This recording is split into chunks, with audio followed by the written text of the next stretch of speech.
But எந்த ஸ்டேஜுக்கு உங்களை அதை கொண்டு போகணும்னா, நீதிமான் என்கிற உணர்வு உங்களுக்கு 24 மணி நேரம் வர வேண்டும். அந்த இடத்திற்கு நீங்கள் வந்துவிட்டால், நான் சொல்லுகிறேன், இந்த உலகம் இன்னொரு இயேசுவை பார்க்கும்.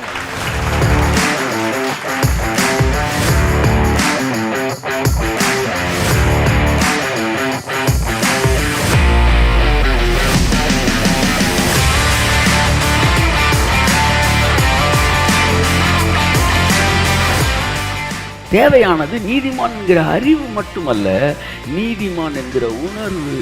கைத்தட்டும் ஒருத்தவர் ஆமென்.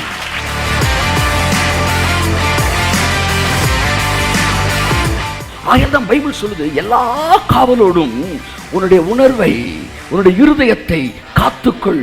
ஏனென்றால் நீ நீதிமான் என்கிற அந்த உணர்வை நீ காத்துக்கொள்ளும் போது ஜீவ ஊற்று அதிலிருந்து புறப்பட்டு வருகிறது. என் அன்புக்குரியவர்களே, ஆகவே நான் உங்களுக்கு சொல்லுகிறேன், இந்த தீர்க்க தரிசன காரியங்களை நான் ஒவ்வொரு வாரத்திலும் உங்கள்கிட்ட பேசிட்டு கடந்து செல்ல விரும்புகிறேன். அப்படி ஒரு யுகத்துக்குள்ளே நாம் நுழைந்திருக்கிறோம். கடைசி காலங்களிலே ரகசியங்கள் வெளிப்பட போகிறது, முத்திரைகள் உடைக்கப்பட போகிறது. ஸோ ரகசியம் வெளிப்படும் போது என்ன நடக்கும் தெரியுமா? ரகசியம் வெளிப்படும் போது என்ன நடக்கும்னா, எல்லாருமே செய்ய ஆரம்பிச்சிருவாங்க. அதுக்கு தான் ரகசியமே சொல்லப்படுறது. ஹீலிங்கிறது ஒரு ரகசியம், ஹோலினஸ்ன்ற ஒரு ரகசியம், ஃபெய்த்ன்றது ஒரு ரகசியம். இந்த ரகசியத்தை ஒரு தூதனை அனுப்பி முத்திரையை உடைப்பாரான் தேவன். ஒரு தூதன் தேவனுடைய பிரசங்கி. அவன் ஒன்றுமே இல்லையாது, இட் இஸ் நத்திங்டா. ஐயா, விசுவாசம் மட்டும்தான் என் வரல நான் சொன்னேன், விசுவாசிக்கிட்டாலும் கர்த்தர் செய்வார் போ. அவன் போகும்போதே சொல்லிட்டு போகிறான், விசுவாசிக்காவிட்டாலும் தேவன் எனக்கு அற்புதம் செய்வார். ஒருத்தர் என்னை பார்த்து கேட்குறேன், என்னங்க தப்பாக வழி நடத்துறீங்க? இல்லையே, அவன் பாரு எவ்வளோ விசுவாசத்தோடு போகிறான் பாரு. உனக்கு விசுவாசம் தானே தேவை, அதை அவனுக்குள்ளே ஏற்படுத்திட்டு. ஸோ கஷ்டமானதால் எளிதாக்கி வைக்கிறார் தேவன். ஸோ முத்திரை உடைக்கப்படும் போது, விசுவாசத்தின் ரகசியம் வெளிப்படும் போது எல்லாரும் விசுவாசிப்பார்கள். அற்புதங்களின் ரகசியம் உடைக்கப்படும் போது எல்லாரும் அற்புதங்கள் செய்ய ஆரம்பிப்பாங்க. காசு கொடுத்து ஒருத்தன் வெடி போடுறான், ஆனால் ஊரே பார்க்குறாங்க.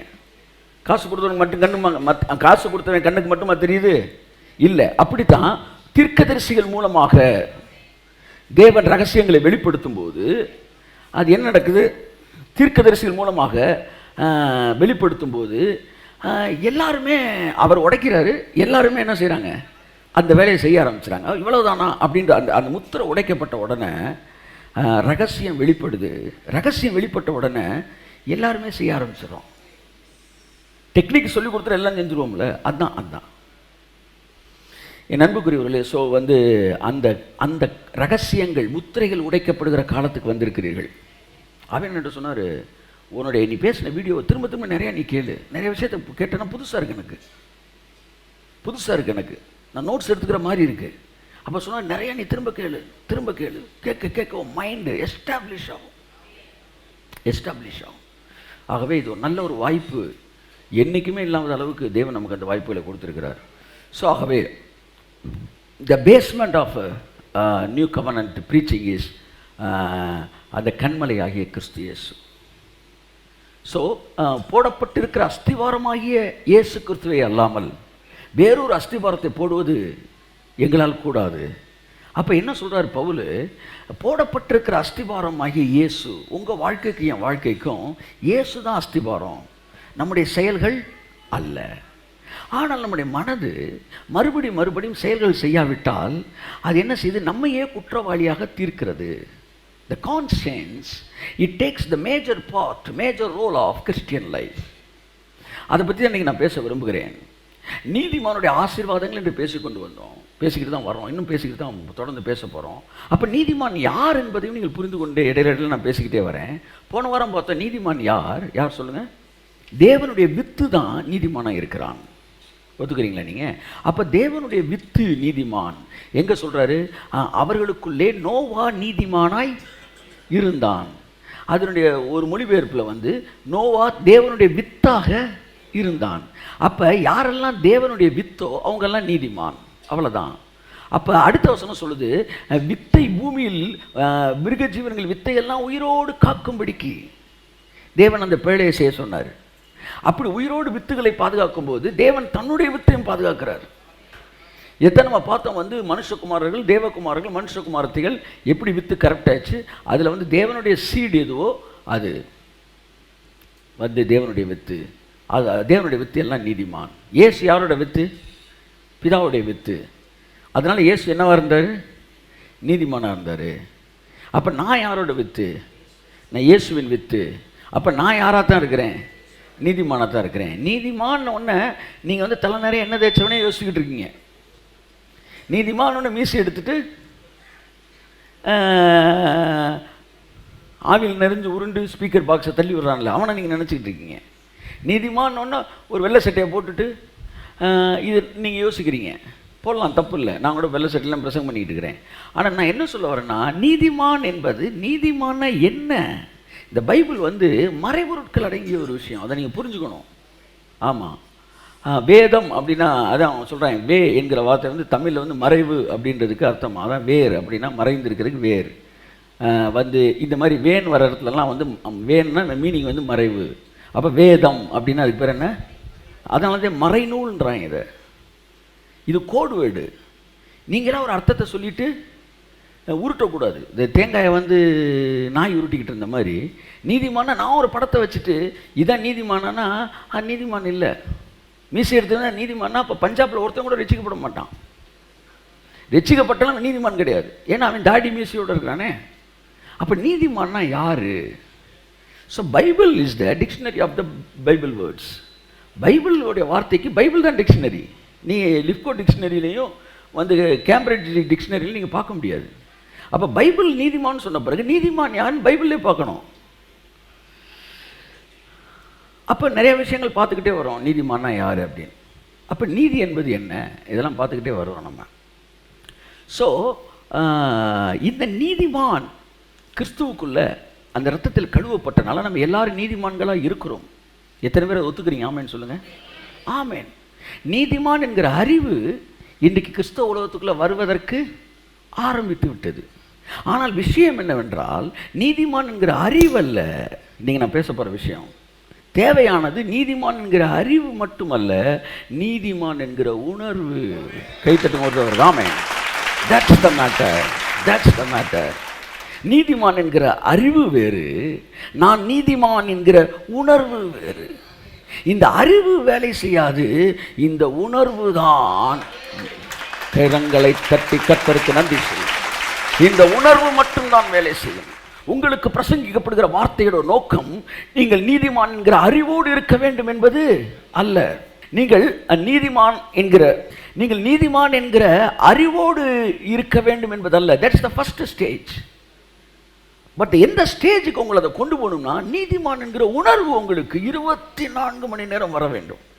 அந்த இடத்திற்கு நீங்கள் வந்துவிட்டால், நான் சொல்லுகிறேன், இந்த உலகம் இன்னொரு இயேசுவை பார்க்கும்.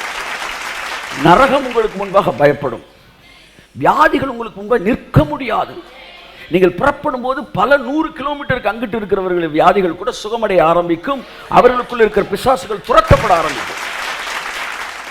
அநேக தேவனுடைய மனிதர்களை நான் பார்க்கும்போது ஒரே ஒரு விஷயத்தை நான் அவர்கள்ட்ட பார்க்குறேன். என்னென்னா, அவங்க வந்து ஒரு 50 வருஷத்துக்கு 100 வருஷத்துக்கு முன்பாக பிரசங்கம் பண்ண ஆளாக இருந்தாலும் சரி, இப்போ பிரசங்கம் பண்ணிக்கிட்டு இருக்க ஆளாக இருந்தாலும் சரி, தேவனால் பயன்படுத்தப்படுகிற மனிதர்கள் பார்க்கும்போது, சமீபத்தில் கர்த்தருடைய ஆவியானவர் என்கிட்ட சொன்னார். ஒரு தேவனுடைய மனுஷனுக்கு ஒரு ஆளுக்கு ஜெபம் பண்ணிக்கிட்டு இருக்கும்போது சொன்னார், யாரை உனக்காக நான் எழும்பி வர பண்ண வேண்டும் அப்படின்ற ஒரு வார்த்தை வந்துச்சு.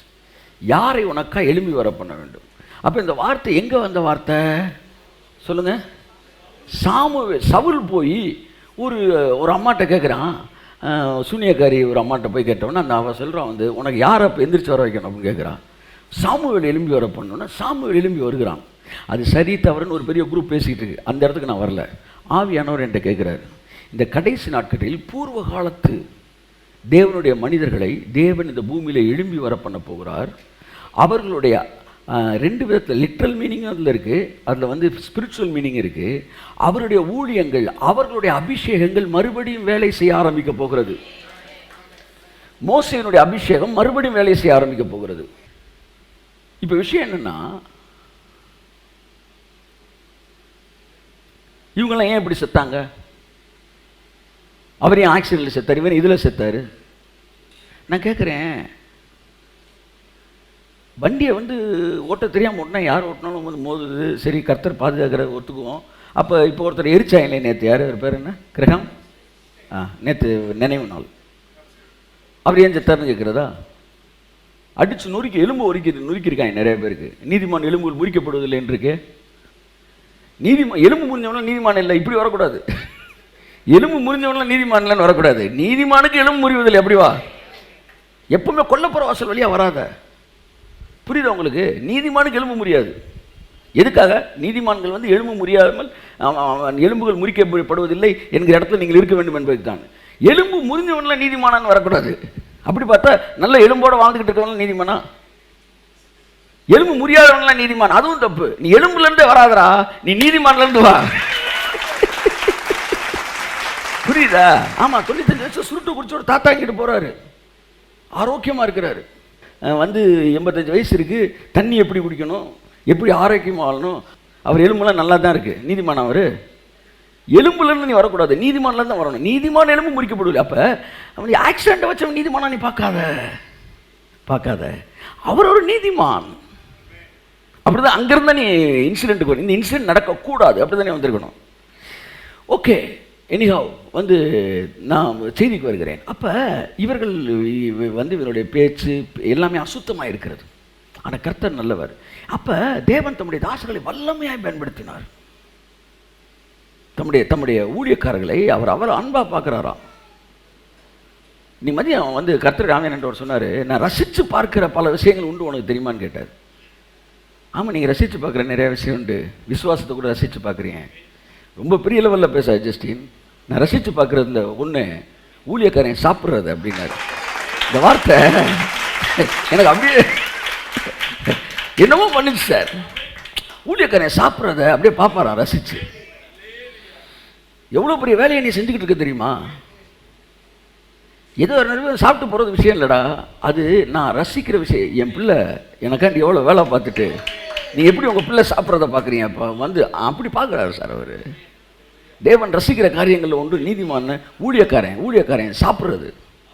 இன்னும் சிறப்பாக சொல்ல கரெக்டாக சொல்லணும்னா, என்கிட்ட சொன்ன வார்த்தை ஊழியக்காரன், நீதிமான் நான் சொல்லியிருந்துருக்கலாம், நீதிமான் சாப்பிட்ற ரசிக்கலாம். ஆனால் என்கிட்ட சொன்ன வார்த்தை வந்து ஊழியக்காரன் சாப்பிட்ற நான் ரொம்ப ரசிப்பேன். என் அன்புக்குரியவர்களே, அப்போ இந்த அந்த அந்த ஃபோர் ஃபாதர்ஸ், அந்த பழைய ப்ராஃபட்ஸ், இவங்களோட அனாயிட்டிங்லாம் திரும்ப எந்திரிக்குது. நீங்கள் வேணாலும் பாருங்கள், திரும்ப அந்த கலரிங்கை நீங்கள் பார்க்க போகிறீங்க.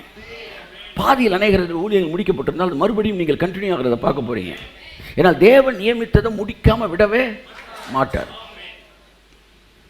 அப்போ இவர்கள் எல்லோரையும் நான் கூர்ந்து கவனிக்கும் போது, சமீபத்தில் ஒருத்தர் ஒரு 10,000 பேர் ஒரு 50,000 பேர் இருப்பாங்க அந்த கூட்டத்தில். ஓப்பன் கிரவுண்டில் அக்கினி எலியாவின் நாட்கள் இறங்கின அக்கினி இறங்குவதாக நான் பேசுகிறான். இப்போ அக்கினின்னு நம்ம என்ன நினைப்போம்? கப்ப தானே, ஏன்னா நம்மகிட்ட பதிஞ்சிருச்சு அது. அக்கினின்னா அப்படி ஆவியில் நிறையிறது. அக்கினின்னா வெளியில் இருக்கின்ற அக்கினின்னு என்ன பண்ணால் ஃபயர் சார் அப்படின்னா ஃபயர் சார் அது வரவே வராது நமக்கு. இப்போ எனக்கு ஒருத்தர் எலியாவின் அக்கினி இறங்குவதாகனா கண்ணை தந்தவனை பார்க்கவே மாட்டீங்க. ஏன் தெரியுமா? அவர் இதவே சொல்லலாம் நீங்கள் நினைப்பீங்க. ஆனால் அவர் சொன்னது அந்த ஃபயரை தான் சொல்லியிருக்கிறாரு. எடுக்கிறேன் ஃபோட்டோஸ் வீடியோஸ் எடுக்கிறேன், கப்பன்னு முடிஞ்சவொன்னே பார்த்தா அப்படியே ஃபயர் அப்படியே இறங்கியிருக்கு உள்ள. அந்த வீடியோவில் காட்டுறான், அந்த ஃபயர் இறங்கியிருக்கிறத காட்டுறான். என் அன்புக்குரியவர்களே, பல சம்பவங்கள் நடந்து கொண்டு இருக்கிறது. It has already started. வேறு கலரிங்குள்ளே வரப்போகிறோம். ஒருவேளை பழைய பிரசங்கங்களை மாற்றிக்கொள்ள வேண்டும், அப்டேட் பண்ணிக்கணும், வாட்ஸ்அப்பை அப்டேட் பண்ணிக்கணும். இல்லைன்னா அப்டேட்டடை வந்து நம்ம என்ன செய்யக்கூடாது, தப்புன்னு சொல்லக்கூடாது. இப்படி ஒரு முடிவுக்குள்ளே வரணும். இது நடக்குது. ஸோ இப்போ என்னன்னா, இவர்கள் எல்லோரும் ப்ரீச் பண்ணுற பார்க்கும்போது என்ன நடக்கிறது என்றால், நான் கூர்ந்து கவனிக்கிறேன், இவங்க எல்லாருக்குள்ளும் தாங்கள் நீதிமான் என்கிற உணர்வு மிகுந்த ஆழமாக நிற்கிறது. ஆவி அன்னைக்கு ஒரு ரகசியம் சொன்னார். ஒன்று நான் வல்லமையாக எடுத்து பயன்படுத்த போகிறேன், இது காட்டிலும் பல ஆயிரம் மடங்கு பயன்படுத்த போகிறேன். ஆனால் ஒன்று மட்டும் தெரிஞ்சுக்கிறதுடைய ரகசியம் என்னவென்றால், நீ நீதிமான் என்கிற அறிவு நிலையிலிருந்து நீதிமான் என்கிற உணர்வு நிலைக்கு நீ கடந்து வருவாயாக. கரங்களை கட்டி கர்த்தருக்கு நன்றி சொல்லுவேன். நீதிமான் என்கிற உணர்வு, அதை விட இந்த உலகத்தில் மேலானது எதுவுமே இல்லை. நீங்கள் எல்லோரும் நீதிமான்கிற அறிவு உங்களுக்கு இருக்கலாம். ரத்தத்தில் நான் கழுவப்பட்டிருக்க நீதிமான்கிற அறிவு. ஆனால் ரட்சிக்கப்பட்ட போது ஒரு உணர்வு வந்துச்சுல, நீதிமான் என்கிற உணர்வு. அந்த உணர்வுல தான் நீங்க வாழ வேண்டும் என்று தேவன் விரும்புகிறார். இந்த உணர்வு என்ன செய்யுதுன்னா, உங்களுடைய எல்லா செயல்பாடுகளும் உணர்வுகளின் வழியாகத்தான் இந்த பூமிக்குள்ள என்ன செய்யுது? கட்டவிழ்க்கப்படுகிறது. நான் ஏற்கனவே சொல்லியிருக்கிறேன், உங்கள் கிளான்ஸ் எல்லாம், உங்களோட சுரப்பிகள் எல்லாம் வேலை செய்ய ஆரம்பிப்பது உங்கள் உணர்ச்சிகளால். அழக்கூடிய உணர்ச்சி வந்த உடனே கண்ணீர் சுரப்பி வேலை செய்யுது. ஆமாம், நீங்கள் பிரியாணியை பற்றி பேசுகிறத உங்கள் காதில் கேட்டு சாப்பிடணும் அப்படின்ற உணர்ச்சி வந்த உடனே எச்சு என்ன செய்யுது? ஊறுது, சுரக்குது. எல்லாமே உணர்ச்சியின் அடிப்படையில் தான் சுரக்கிறது. அப்படித்தான் இந்த உலகத்துக்குள்ளே உங்களுக்குள்ள இந்த ஜீவ ஊற்று சுரக்கப் போவதும் உங்கள் உணர்வுகளின் அடிப்படையில் தான். ஆகவே உங்கள் உணர்வுகள் ரொம்ப முக்கியமானது. அது உங்கள் ஆத்மாவோடு சம்பந்தப்பட்டது. ஆகவே தேவன் என்ன சொல்கிறார்? நீ நீதிமான் என்கிற அறிவு நிலையில் இருந்து நீதிமான் என்கிற உணர்வு நிலைக்கு நீ வரும்போது, நீதிமானுடைய சரீரத்தில் என்னவெல்லாம் நடக்குமோ அதெல்லாம் உன்னுடைய சரீரத்தில் நடக்க ஆரம்பிக்கிறது. நீதிமானுடைய ஊழியங்களில் என்னவெல்லாம் நடக்கிறதோ அதெல்லாம் என்னுடைய ஊழியங்களில் நடைபெற ஆரம்பிக்கிறது. என் அருமை மகனே, நீதிமான் என்கிற உணர்வுக்குள்ளே கடந்து வரும்படி நான் விரும்புகிறேன். நீதிமான் என்கிற உணர்வு, நான் நீதிமான் என்கிற உணர்வு, இந்த உணர்வு தான் இப்போ மேட்டர். கிருபை பிரசங்கிகள் கிருபை பிரசங்கத்தை கேட்குற எல்லாருக்குமே, அல்லது ஃபினிஷ்டு ஒர்க் கேட்குற எல்லாருக்குமே ஒன்று தெரியும், நாங்கள் நீதிமான்னு. அது அறிவு. உலகத்தில் இருக்கிற அது நல்லது, ஒன்றுமே இல்லாததுக்கு அது எவ்வளோ சிறந்தது. அறிவு தான் உங்களுக்கு உணர்ச்சியை கொண்டு வரும். அதை நான் அடுத்து பேசுகிறேன். How the connectivity between the knowledge and the feelings. எப்போவுமே அறிவு தான் உங்களுக்கு உணர்ச்சியை கொண்டு வரும். அறிவு ரொம்ப முக்கியம். ஆனால் அடுத்த நன்மைக்கு வாங்க நான் சொல்கிறேன். இந்த உலகத்தில் ஒருத்தவங்களை கூட்டு போய் கடவுள் நல்லவர்ப்பா அப்படின்னு சொன்னால் சொல்லுவோம், ஆமாம் நல்லவராக இருந்தால் தாங்க அவர் கடவுள் அப்படின்வான். எப்படி? சர்ச்சில் நேரம் மைக்கு பிடிச்ச கர்த்தர் நல்லவர், கர்த்தர் நல்லவர். எத்தனை பேர் நம்புறீங்க? என்ன வெளியிலேருந்து ஒருத்தர் உட்காந்து சொன்னாங்க, கர்த்தர் கடவுள் நல்லவராக இருந்தால் தான் கடவுள். இது புரியல, நீங்கள் பூக்கடைக்கு எதுக்கு விளம்பரம் வைக்கிறீங்கன்னு நான் கேட்பான். அவன் சொல்கிறான் கடவுள் நல்லவர்னு, அது அறிவு. ஆனால் நம்ம சொல்கிறோம்ல கர்த்தர் நல்லவர், அது உணர்வு. ஆகையால் தான் சங்கீதக்காரன் சொன்னான், கர்த்தர் நல்லவர் என்பதை கையை தட்டுங்களா ஒரு தடவை ருசித்து பாருங்கள். இந்த நல்லவர் என்கிற நாலேஜுக்கும் நல்லவர் என்கிற ருசிக்கு வித்தியாசம் இருக்கு. அப்படிதான் நீதிமான் என்கிற அறிவுக்கும் நீதிமான் என்கிற ருசிக்கும் கையை தட்டுங்க ஒரு வித்தியாசம் இருக்கிறது.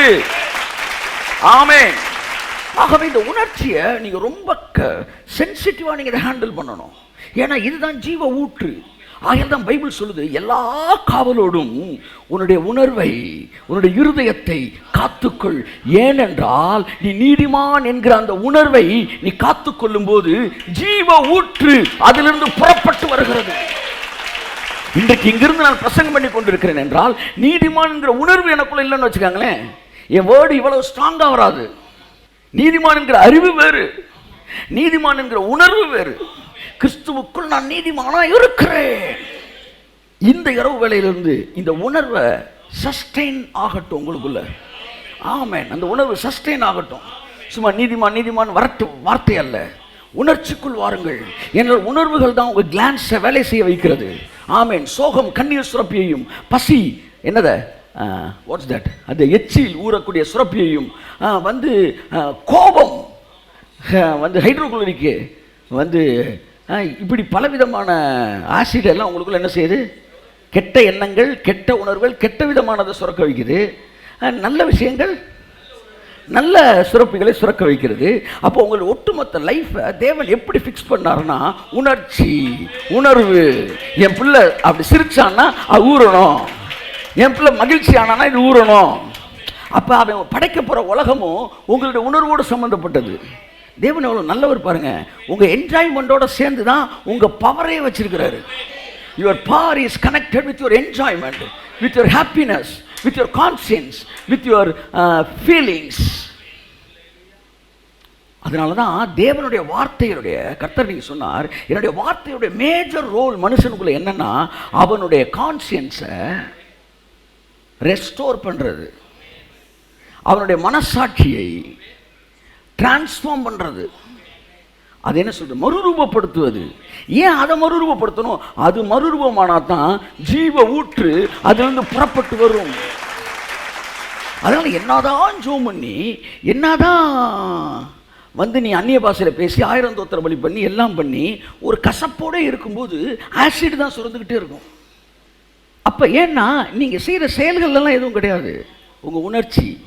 அப்போ பைபிள் வாசிக்கிறது, வேத வார்த்தை எல்லாமே என்னன்னா உங்கள் ஆத்துமாவோடு தொடர்புடையது. அவர் உன் ஆத்துமாவை தேற்றி உன்னை நீதியின் பாதையில் நடத்துகிறார். Soul connected. God is always connected with your soul. He is in spirit and he wants to restore your soul, because through that soul only he can restore the whole world and your life and your body and your family. எல்லாத்தையும் restore பண்ண போகிறது ஒரு soul தான். சிலர் பாருங்க எப்போவுமே சின் கான்சியஸ்லேயே இருப்பாங்க. தாங்க செஞ்ச பாவத்தை யோசிப்பாங்க, இல்லை மற்றவங்க செஞ்ச பாவத்தை யோசிப்பாங்க, இல்லை மற்றவங்க சொல்லி கொடுத்தது வழியாகவே ஒருத்தனை பார்த்துக்கிட்டே இருப்பாங்க. கடைசி என்ன சரிதானா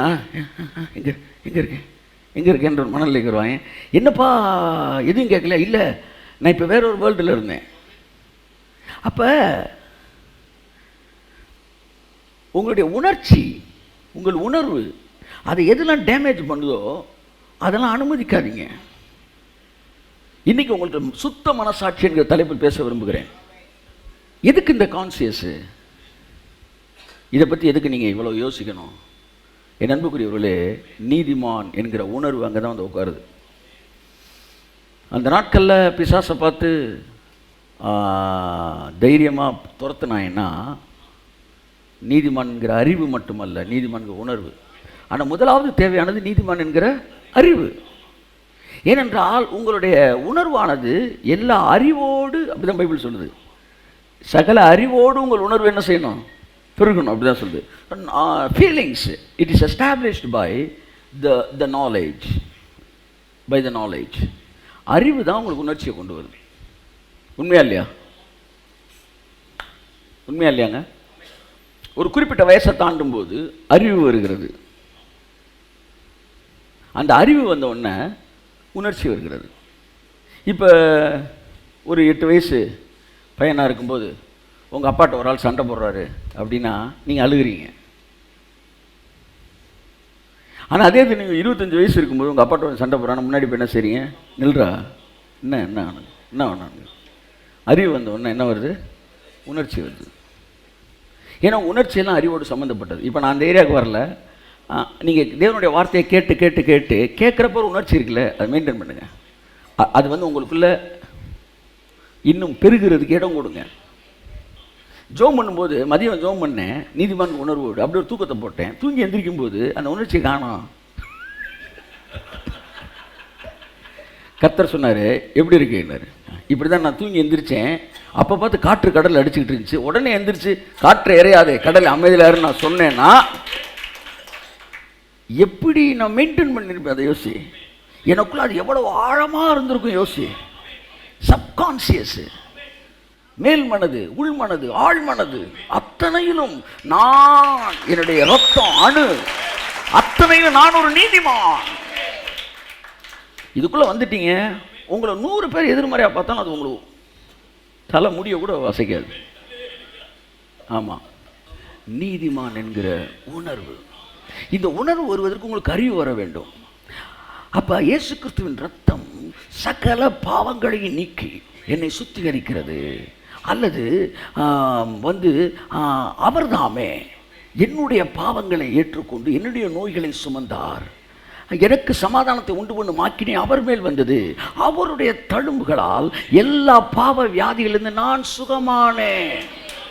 நான் அன்று நீதி செய்ததான் நீதிமான் அல்ல.